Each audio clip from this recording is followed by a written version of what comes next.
Hello दोस्तों, आज पढ़ेंगे वर्तमान महावीर खुला विश्वविद्यालय Kota exam BA second year exam 2026 political science paper code है PS04। भारतीय राजनीति की एक पर्ची जिसके एग्ज़ाम 14 अगस्त 2026 को है। यह चौथी क्लास है। इनसे पहले हमने 3 क्लास ले चुके हैं, वो भी ज़रूर देखें, पिछले साल वाली भी ज़रूर देखें। और आगे बढ़ने से पहले हमारे यूट्यूब चैनल बालाजी क्लासेस ब्री को सब्सक्राइब कर लेना। ये 70 नंबर का पेपर आएगा, 3 घंटा टाइम होगा। इसे 4 क्लासों में आपको 80 से 85% सवाल मिल जाएंगे सेम टू सेम, और पिछली क्लास में देख लेना सेम टू सेम ही क्वेश्चन मिलेंगे आपको 100%। सभी क्लास देख लेना, 6 क्लास है पूरी, वो सभी देख लेना एक बार। और वीडियो चला गया तो लाइक कमेंट शेयर जरूर करें। पहला क्वेश्चन है, भारतीय संविधान की मूल संरचना से आपके अभिप्राय हैं? मूल संरचना से क्या अभिप्राय है? तो भारतीय संविधान का मूल संरचना से आज से उन मूल सिद्धांतों से हैं जिस संविधान संशोधन द्वारा भी समाप्त या परिवर्तन नहीं कर सकती है। इसमें लोकतंत्र, न्यायपालिका की स्वतंत्रता, संघीय व्यवस्था तथा विधि का शासन प्रमुख है। समानता के अधिकार का अर्थ स्पष्ट कीजिए। समानता का अधिकार संविधान के अनुच्छेद 14 से 18 तक वर्णित हैं। इसके अनुसार सभी नागरिक कानून के दृष्टि में समान हैं तथा धर्म, जाति, लिंग, जन्म स्थान आदि के स्थान पर भेदभाव नहीं किया जा सकता। एलोकेशन है, भारत के महान न्यायवादी के 2 कार्य लिखिए। तो उत्तर, भारतीय सरकार के कानूनी मामलों में सलाह देना, सर्वोच्च न्यायालय में भारत सरकार की ओर से पक्ष प्रस्तुत करना।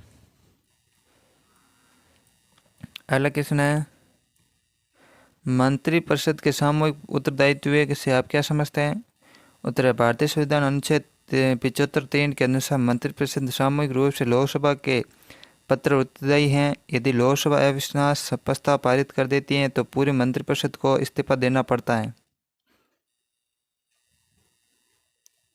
एलोकेशन, उच्च न्यायालय के 2 प्रमुख क्षेत्राधिकार लिखित। पहला अपीलीय क्षेत्राधिकार, दूसरा रिट लेख जारी करने का क्षेत्राधिकार।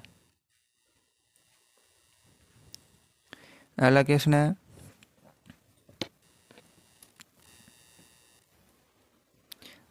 है, वित्त आयोग का गठन किस अनुच्छेद के अंतर्गत किया गया? तो उत्तर, भारतीय संविधान अनुच्छेद 280 के अंतर्गत राष्ट्रपति प्रत्येक 5 वर्ष में वित्त आयोग का गठन करता है। एलोकेशन, लोकहित याचिका PIL क्या है? लोकहित याचिका पब्लिक इंटरेस्ट लिटिगेशन, यह याचिका है जिससे किसी भी जनहित के मामले में कोई भी व्यक्ति न्यायालय में दायर कर सकता है ताकि समाज के कमजोर वर्गों के अधिकारों की रक्षा कर सके। खंड 2 लघुत्तरीय प्रश्न है, भारतीय संविधान में मौलिक कर्तव्यों के महत्व की व्याख्या कीजिए। तो उत्तर, भारतीय संविधान के भाग 4 के में अनुच्छेद 51 के अंतर्गत मौलिक कर्तव्यों का उल्लेख किया गया है। इन्हें 42वें संविधान संशोधन अधिनियम 1976 द्वारा जोड़ा गया। 86वें संविधान संशोधन 2002 द्वारा एक कर्तव्य जोड़ा गया। वर्तमान कुल मौलिक 11 हैं। इनका उद्देश्य नागरिकों में राष्ट्रभक्ति, अनुशासन, सामाजिक उत्तरदायित्व तथा संवैधानिक मूल्यों के प्रति सम्मान की भावना विकसित करना है। प्रत्येक नागरिक का कर्तव्य है कि वे संविधान का सम्मान करें, राष्ट्रीय ध्वज, राष्ट्रगान का आदर करें, देश की एकता और अखंडता की रक्षा करें, सार्वजनिक संपत्ति की सुरक्षा करें, प्राकृतिक पर्यावरण का संरक्षण करें। मौलिक कर्तव्य नागरिकों को उनके अधिकारों के साथ साथ जिम्मेदारियों का भी बोध कराते हैं। यद्यपि यह न्यायालय द्वारा प्रत्यक्ष रूप से लागू नहीं कराया जा सके, फिर भी एक आदर्श नागरिक एवं सशक्त लोकतंत्र के निर्माण में इनका महत्वपूर्ण योगदान है। एलोकेशन है, संसद की वित्तीय शक्तियों का वर्णन कीजिए। उत्तर है, भारतीय संसद को देश की वित्तीय व्यवस्था पर व्यापक नियंत्रण प्राप्त है। संविधान के अनुसार वार्षिक बजट संसद में प्रस्तुत किया जाता है और इसकी स्वीकृति के बिना सरकार कोई व्यंग्य नहीं कर सकती। संसद कर लगाने, करों के परिवर्तन करने तथा उन्हें समाप्त करने का अधिकार रखती है। धन विधेयक केवल लोकसभा में प्रस्तुत किया जाता है। राष्ट्रपति की पूर्व अनुशंसा आवश्यकता होती है। राज्य पर केवल सुझाव दे सकती है। संसद विनियोग विधेयक तथा वित्त विधेयक पारित करती हैं। सरकार के व्यय समीक्षा करती हैं। लोक लेखा समिति पीएसी तथा अन्य संसदीय समिति सरकारी खर्चों की जांच करती है। इन वित्तीय शक्तियों के माध्यम से संसद जनता के धन के उपयोग पर नियंत्रण रखती है। सरकार को वित्तीय रूप से उत्तरदायी बनाती है। एलोकेशन है। भारत के उपराष्ट्रपति की शक्तियों का एवं कार्य का वर्णन कीजिए। उत्तर है उपराष्ट्रपति भारत का दूसरा सर्वोच्च सर्वोधिक पदाधिकारी है। उसका चुनाव संसद के दोनों सदनों के निर्वाचन एवं मनोनीत सदस्यों द्वारा किया गया। उपराष्ट्रपति का सबसे महत्वपूर्ण कार्य राज्यसभा का प्रधान सभापति होना है। वह राज्यसभा की कार्रवाई का संचालन करता है, अनुशासन बनाए रखता है तथा सदन की कार्रवाई को सुचारू रूप से चलाता है। राष्ट्रपति का पद रिक्त होने मृत्यु त्याग पत्र अस्थायी अनुपस्थिति की स्थिति में उपराष्ट्रपति कार्यवाहक राष्ट्रपति के रूप में कार्य करता है। वे संवैधानिक परंपराओं के अनुसार अपने दायित्वों का निर्वहन करता है। इस प्रकार उपराष्ट्रपति संसद की कार्रवाई और संवैधानिक व्यवस्था में महत्वपूर्ण भूमिका निभाता है। एलोकेशन है। उच्च न्यायालय की संरचना एवं अधिकार क्षेत्र का विवेचन कीजिए। उत्तर है उच्च न्यायालय प्रत्येक राज्य का अथवा एक से अधिक राज्य के लिए स्थापित किया जाता है। इसमें एक मुख्य न्यायाधीश तथा अन्य न्यायाधीश होते हैं जिनकी नियुक्ति राष्ट्रपति द्वारा की जाती है। उच्च न्यायालय को मूल अपीलीय तथा रिट क्षेत्राधिकार प्राप्त है। अधीनस्थ न्यायालय के निर्णय के विरुद्ध अपील सुनता है। संविधान के अनुच्छेद 226 के अंतर्गत मौलिक कर्तव्यों मौलिक अधिकारों एवं कानूनी अधिकारियों की रक्षा हेतु रिट जारी कर सकता है। उच्च न्यायालय अपने अधीनस्थ न्यायालयों का निरीक्षण नियंत्रण करता है। यह संविधान की व्याख्या तथा कानून की वैधता की समीक्षा करने में महत्वपूर्ण भूमिका निभाता है। इसलिए उच्च न्यायालय राज्य की सर्वोच्च न्यायिक संस्था माना जाता है।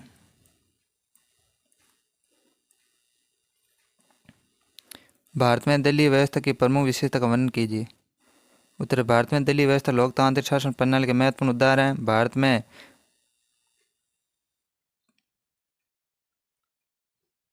बहुदलीय व्यवस्था मल्टी पार्टी सिस्टम प्रचलित है जिनमें अनेक राष्ट्रपति एवं क्षेत्रीय राजनीतिक दल सक्रिय हैं।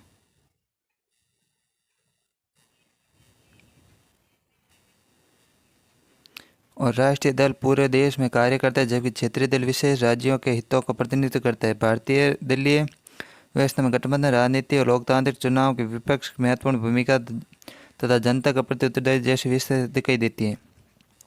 राजनीतिक दलों चुनाव के माध्यम से सरकार बनाते हैं, जनमत को संगठित करते हैं। वे सरकार की नीति का निर्माण करते हैं, जनता और सरकार के बीच सेतु का कार्य करते हैं। यद्यपि दल बदल गुटबंदी और अक्सरवादी राजनीति जैसे अंश भी मौजूद है, फिर भी भारतीय लोकतंत्र की सफलता दलीय व्यवस्था का महत्वपूर्ण योगदान है। भारत में दबाव समूह अगला क्वेश्चन है। भारत में दबाव समूह प्रेशर ग्रुप की भूमिका का मूल्यांकन कीजिए। उत्तर दबाव समूह ऐसे संगठित समूह होते हैं जो स्वयं चुनाव नहीं लड़ते हैं बल्कि सरकार की नीतियों और निर्णयों को प्रभावित करने का प्रयास करते हैं। इनमें व्यापारिक संगठन, श्रमिक संघ, किसान संगठन, शिक्षक संघ, विभिन्न सामाजिक संगठन शामिल हैं। यह सरकार को जनहित के मुद्दों को अवगत कराते हैं, जनमत तैयार करते हैं, नीतिगत सुधार की मांग करते हैं। लोकतांत्रिक व्यवस्था में दबाव समूह जनता सरकार के बीच संवाद स्थापित करने का कार्य करते हैं। हालांकि कभी कभी कुछ दबाव समूह अपने सीमित हितों के लिए अनुचित दबाव भी बनाते हैं जिससे नीति निर्माण का प्रभावित हो सकता है। फिर भी लोकतंत्र में दबाव समूह की भूमिका महत्वपूर्ण और उपयोगी मानी जाती है। अगला क्वेश्चन है भारतीय लोकतंत्र में मीडिया की भूमिका स्पष्ट कीजिए। उत्तर है मीडिया लोकतंत्र का चौथा स्तंभ कहा जाता है। इसे मुख्य कार्य जनता तक इसे नहीं है निष्पक्ष जानकर पहुंचाना है। मीडिया सरकार की नीतियों और कार्यों की समीक्षा करता है तथा जनता की समस्या को सरकार तक पहुंचाता है। चुनाव के समय मतदाताओं को जागरूक करने और लोकतांत्रिक मूल्यों को मजबूत बनाने में मीडिया की महत्वपूर्ण भूमिका होती है। समाचार पत्र, रेडियो, टेलीविज़न, डिजिटल मीडिया जनमत निर्माण में सहायता करते हैं। साथ ही मीडिया भ्रष्टाचार, प्रशासनिक अनियमितताओं के उजागर कर पारदर्शिता बढ़ाने में भी योगदान देता है। इसलिए स्वतंत्र, निष्पक्ष और जिम्मेदार मीडिया लोकतंत्र की सफलता के लिए अत्यंत आवश्यक है। अगला क्वेश्चन है, सुशासन गुड गवर्नेंस की अवधारणा या विशेषता का वर्णन कीजिए। सुशासन करते ऐसी शासन व्यवस्था जो पारदर्शी, उत्तरदायी, प्रभावी, जनहितकारी हो। इसका उद्देश्य नागरिकों को गुणवत्तापूर्ण सेवाएं उपलब्ध कराना है, विकास को बढ़ावा देना है। सुशासन की प्रमुख विशेषताओं में पारदर्शिता, जवाबदेही, विधि का शासन, जन भागीदारी, समानता, दक्षता, भ्रष्टाचार मुक्त प्रशासन, मानवाधिकार का सम्मान है। सुशासन में सरकार जनता के प्रति उत्तरदायी रहती है। निर्णय निष्पक्ष, न्यायपूर्ण ढंग से लिया जाता है। सूचना का अधिकार, ई गवर्नेंस, सामाजिक एकांकता जैसे उपाय सुशासन को जो मजबूत बनाता है। सुशासन लोकतंत्र को सशक्त करता है। नागरिकों के जीवन स्तर में सुधार लाने में महत्वपूर्ण भूमिका निभाता है। खंड से दीर्घ प्रश्न है। आगे बढ़ने से पहले हमारे यूट्यूब चैनल बायोलॉजी क्लासेस को सब्सक्राइब कर लेना। ये पॉलिटिकल साइंस का पार्ट 4 PS04 पेपर कोड है। इनके 3 क्लास हो चुकी है, 4थी क्लास है। वीडियो अच्छा लगे लाइक कमेंट शेयर जरूर करें। अगला क्वेश्चन है, भारतीय संविधान में संघ और राज्य के मध्य विधायी संबंधों का विस्तार से वर्णन कीजिए। तो उत्तर है, भारतीय संविधान संघ और राज्य के मध्य विधायी संबंधों का उल्लेख अनुच्छेद 245 से 255 तथा 7वें अनुसूची में किया गया है। अनुसूची में संविधान के विधायी शक्तियों का विभाजन 3 सूचियों के माध्यम से किया गया। संघ सूची, राज्य सूची, समवर्ती सूची। संघ सूची में राष्ट्रीय महत्व के विषय जैसे रक्षा, विदेश नीति, मुद्रा, बैंकिंग, डाक, संचार आदि शामिल हैं। इन विषय पर केवल संसद कानून बना सकती है। राज्य सूची में पुलिस, लोक व्यवस्था, कृषि, स्वास्थ्य, स्थानीय प्रशासन आदि विषय शामिल है। इन पर सामान्यतः राज्य विधानमंडल कानून बनाता है। समवर्ती सूची में शिक्षा, वन, विवाह, श्रम, विद्युत आदि विषय हैं जिन पर संसद और राज्य दोनों कानून बना सकते हैं। यदि दोनों के कानूनों में टकराव हो तो सामान्य संसद कानून प्रभावी होता है। अवशिष्ट विषय पर कानून बनाने की शक्ति संसद को प्राप्त है। राष्ट्रीय हित, आपातकाल और राज्यों के अनुरोध जैसी विशेष परिस्थिति में संसद राज्य सूची के विषय पर भी कानून बना सकती है। इस प्रकार भारतीय संविधान के संघीय व्यवस्था को बनाए रखते हुए राष्ट्रीय एकता, प्रशासनिक समन्वय, संतुलित शासन के लिए केंद्र और राज्य के बीच विधायी शक्ति का स्पष्ट विभाजन किया गया। अगला क्वेश्चन, भारतीय संसद की कानून निर्माण प्रक्रिया विधेयक के अधिनियम बनने तक का विस्तार से वर्णन किया गया। किसी भी कानून निर्माण विधेयक बिल से प्रारंभ होता है। विधेयक सरकारी या निजी सदस्य द्वारा लोकसभा तथा राज्यसभा में प्रस्तुत किया जाता है। धन विधेयक केवल लोकसभा में प्रस्तुत होता है। विधेयक के प्रस्तुत होने के बाद उसका प्रथम वाचन होता है जिसमें केवल उसका परिचय दिया जाता है। इसके बाद द्वितीय वाचन में विधेयक पर विस्तृत चर्चा होती है तथा आवश्यक होने पर उस समिति के पास भेजा जाता है। समिति की रिपोर्ट आने के बाद सदन में संशोधन पर विचार किया जाता है। इसके बाद तृतीय वाचन में विधेयक पर अंतिम चर्चा मतदान होता है। यदि विधेयक पारित हो जाता है तो उसे दूसरे सदन में भेजा जाता है जहाँ भी ये प्रक्रिया अपनाई जाती है। दोनों सदनों से पारित होने के बाद विधेयक राष्ट्रपति के पास भेजा जाता है। राष्ट्रपति स्वीकृति दे सके, पुनर्विचार के लिए लौटा सके। धन विधेयक को छोड़कर या कुछ मामलों में स्वीकृति रोक सकते हैं। राष्ट्रपति की स्वीकृति मिलने पर विधेयक अधिनियम एक्ट बना जाता है और लागू होने के बाद वह देश का कानून बना जाता है। अगला क्वेश्चन है, भारत में निर्वाचन आयोग की संरचना, शक्तियाँ एवं कार्य का विस्तृत वर्णन कीजिए। भारत का निर्वाचन आयोग एक स्वतंत्र संवैधानिक संस्था है जिसका गठन अनुच्छेद 324 के अंतर्गत किया गया। इसका उद्देश्य देश में स्वतंत्र, निष्पक्ष, पारदर्शी चुनाव करना है। निर्वाचन आयोग में एक मुख्य निर्वाचन आयुक्त, चीफ इलेक्ट्रॉनिक कमिश्नर तथा आवश्यकता अनुसार अन्य निर्वाचन आयोग होते हैं। इनकी नियुक्ति राष्ट्रपति द्वारा की जाती है। मुख्य निर्वाचन आयुक्त को केवल सर्वोच्च न्यायालय के न्यायाधीश के समान प्रक्रिया द्वारा ही पद से हटाया जा सकता है, जिससे आयोग की संतुष्टता बनी रहती है। निर्वाचन आयोग का प्रमुख कार्य लोकसभा, राज्यसभा, राज्य विधानसभा तथा राष्ट्रपति के चुनाव का संचालन करना है। आयोग चुनाव कार्यक्रम घोषित करता है, मतदाता सूची तैयार कराता है, चुनाव सही आवंटित करता है तथा राजनीतिक दलों को मान्यता प्रदान करता है। यह आदर्श आचार संहिता लागू कर चुनाव को निष्पक्ष बनाने का प्रयास करता है। चुनाव में ईवीएम और वीवीपैट के उपयोग की व्यवस्था भी आयोग करता है। निर्वाचन आयोग के चुनावी खर्च निगरानी करता है, चुनाव संबंधी शिकायतों का निस्तारण करता है, मतदाताओं को जागरूक करने के लिए विभिन्न अभियान चलाता है। इस प्रकार के निर्वाचन आयोग भारतीय लोकतंत्र का महत्वपूर्ण स्तंभ है, जो स्वतंत्र निष्पक्ष चुनाव सुनिश्चित लोकतांत्रिक व्यवस्था मजबूत बनाता है। अगला क्वेश्चन है, आगे बढ़ने से पहले हमारे YouTube channel Balaji classes BD को सब्सक्राइब कर लेना, वीडियो अच्छे लगे लाइक कमेंट शेयर जरूर करें।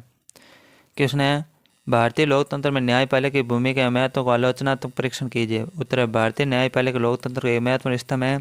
इसका मुख्य कार्य संविधान की रक्षा करना, कानून की व्याख्या करना, नागरिकों के अधिकार की सुरक्षा करना है। सर्वोच्च न्यायालय में उच्च न्यायालय न्यायिक पुनर्वलोकन की शक्ति के माध्यम से संविधान के विरुद्ध बनाए गए हैं, कानूनों को असंवैधानिक घोषित कर सकते हैं। न्यायपालिका मौलिक अधिकार की रक्षा के लिए रिट जारी करती है, केंद्र और राज्यों के बीच उत्पन्न विवादों का समाधान करती है। भारतीय न्यायपालिका की स्वतंत्रता लोकतंत्र की सफलता के लिए अति आवश्यक है। यह कार्यपालिका और विधायिका के कार्यों के संवैधानिक नियंत्रण रखती है, विधि के शासन रूल ऑफ लॉ के बनाए रखती हैं। जनहित याचिका PIL के माध्यम न्यायपालिका पर्यावरण संरक्षण, मानवाधिकार, महिला एवं बाल अधिकार, सामाजिक न्याय के क्षेत्र में महत्वपूर्ण निर्णय दिए हैं। हालांकि न्यायपालिका समक्ष कई चुनौतियां भी हैं, जैसे मामलों के अत्यधिक लंबित होना, न्याय मिलने में विलंब, न्यायिक प्रक्रिया का महंगा होना, न्यायाधीशों के रिक्त पद। इन समस्याओं के समाधान के लिए न्यायिक सुधार तकनीक का अधिक उपयोग, न्यायाधीशों की संख्या में वृद्धि तथा त्वरित न्याय व्यवस्था की आवश्यकता। ऐसे वीडियो देखने के लिए हमारे YouTube channel Balaji classes BD को सब्सक्राइब कर लेना। यह पेपर कोड था PS04 पॉलिटिकल साइंस का, 4th क्लास थी। इनसे पहले 3 क्लास हो चुकी, वो भी जरूर देखें, इंपॉर्टेंट क्लास थी। और 25 साल वाली क्लास भी जरूर देखें। 90 से 95% आपको सवाल मिल जाएंगे इन क्लासों में से। 70 नंबर का पेपर होगा और 3 घंटा का टाइम होगा, आप आसानी से कर सकते हैं। और वीडियो चला कर लाइक कमेंट शेयर जरूर करें। और पिछली क्लास भी एक बार जरूर देखें। हमारे YouTube channel Balaji classes BD, Telegram group Balaji classes BD को ज्वाइन कर लेना।